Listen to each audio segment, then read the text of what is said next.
At the end of World War II, Germany was physically and economically devastated. The Nazis left behind a tragic legacy of fascism, failed conquest, and genocide.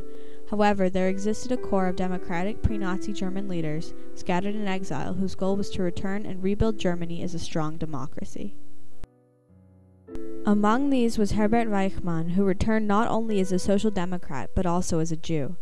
He was to become mayor of the great port city of Hamburg, and was later to be offered the ceremonial presidency of West Germany.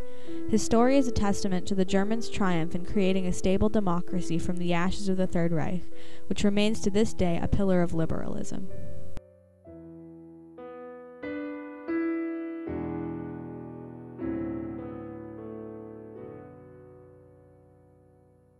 From the end of World War I in 1918 to Hitler's rise to power in 1933, Germany's Weimar Republic was an attempt at liberal democracy, unfortunately overwhelmed by economic turmoil.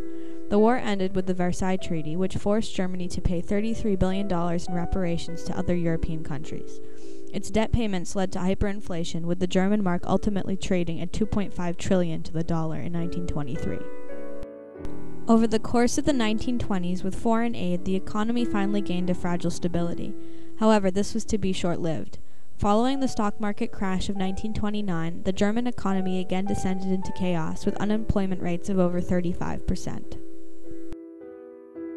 During this time, the Nazi Party rose in popularity with its ultranationalist propaganda. It succeeded in sowing further public distrust in Germany's liberal democratic experiment, and gained the support of business elites by exploiting their fears of communism. 1933 saw the greatest tragedy of German democracy when President Paul von Hindenburg named Adolf Hitler Chancellor of Germany.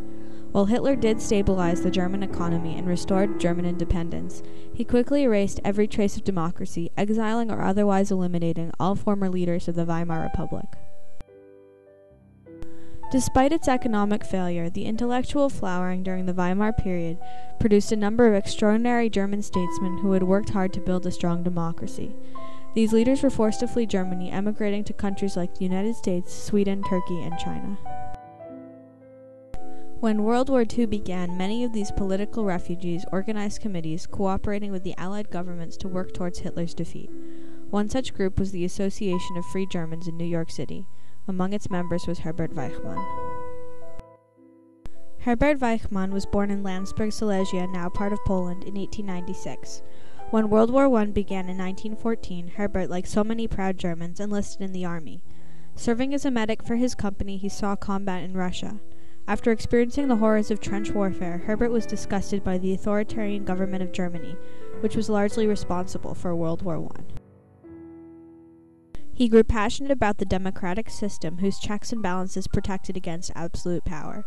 When he returned to university in 1919 to study law, Herbert joined a socialist students group where he met his future wife Elsbeth, and later joined the Social Democratic Party. Once he attained his degree, he entered the Prussian civil service.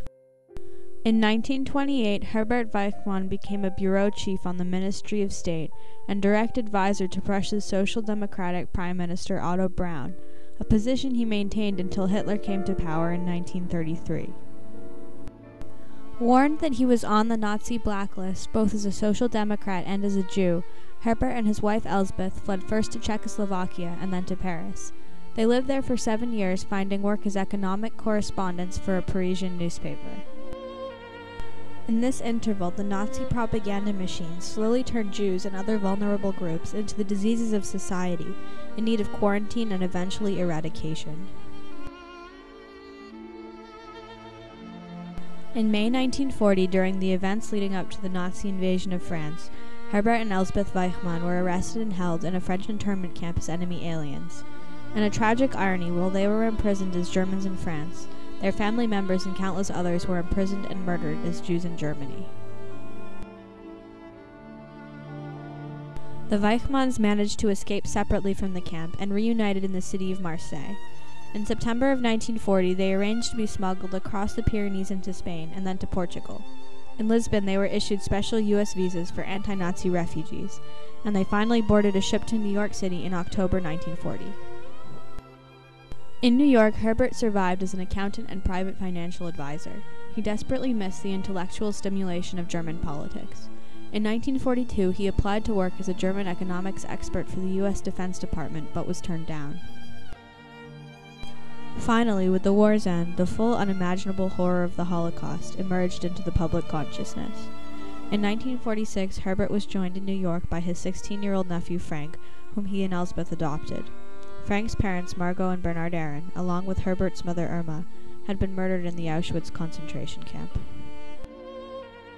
By the end of World War II, the German population, having experienced the disaster of the Third Reich, was willing to try democracy again. In addition, the United States pumped $13 billion into post-war Europe through the Marshall Plan, allowing West Germany to regain its stable economy. This stands in sharp contrast to the crippling reparations demanded by the Versailles Treaty. However, Germany was in desperate need of democratic leaders, prompting many Weimar politicians to come out of exile. In 1947, Max Brauer, who had returned in the spring of 1946 and become mayor of Hamburg, asked Herbert Weichmann to serve as a bureau chief. Herbert was pleased to return to Germany. He wanted to be a part of rebuilding a strong German democracy.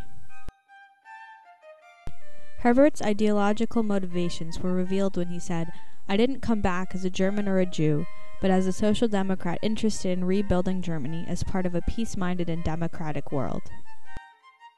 At the time, many Jewish refugees found the idea of returning to the land of the murderers inconceivable. Even decades after the Holocaust, many Jews living in America refused to drive German cars or let their children study German in school. Herbert, however, having fought for Germany during World War I and worked in its government, very much identified as a German. Judaism was his religion, but his nation was Germany.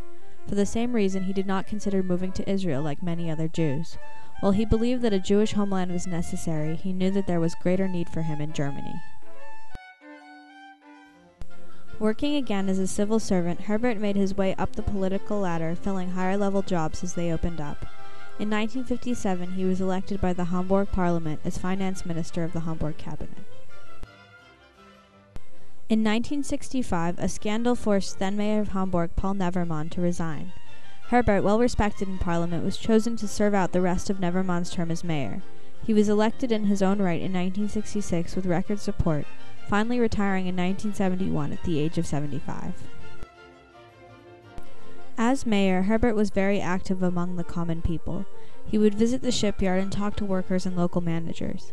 He wanted to know what they thought of how their city was run, its economic development, and the improvements that could still be made. His greatest goal was to serve the community. During his time in office, he built housing projects and pushed expansion of Hamburg and its harbor. Herbert also worked with the business community to foster Hamburg's trade. He traveled all over the world meeting with foreign dignitaries and promoting his city. Although he was a social democrat, he was greatly admired by the rival Christian Democratic Party. Herbert Weichmann, a German Jew, was able to achieve so much so soon after the Holocaust, partly because Hamburg, a sophisticated international port, was much more liberal than the rest of Germany.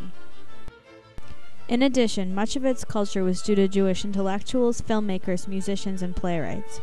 Many people in Hamburg felt that a key part of German culture had been lost during the Holocaust, and therefore appreciated any Jews coming back. Reflecting his enormous popularity and the admiration of his peers of all political persuasions, Herbert was offered the German presidency in 1968. While this was mainly a ceremonial position, it commanded great respect. However, Herbert declined the presidency.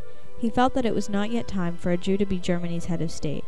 Herbert believed that the problem of coming to terms with the country's past was not something in which a Jew should lead the way, but was instead a moral problem for non-Jewish Germans. Today's liberal democratic Germany is the result of people like Herbert Weichmann returning to rebuild democracy in their homeland.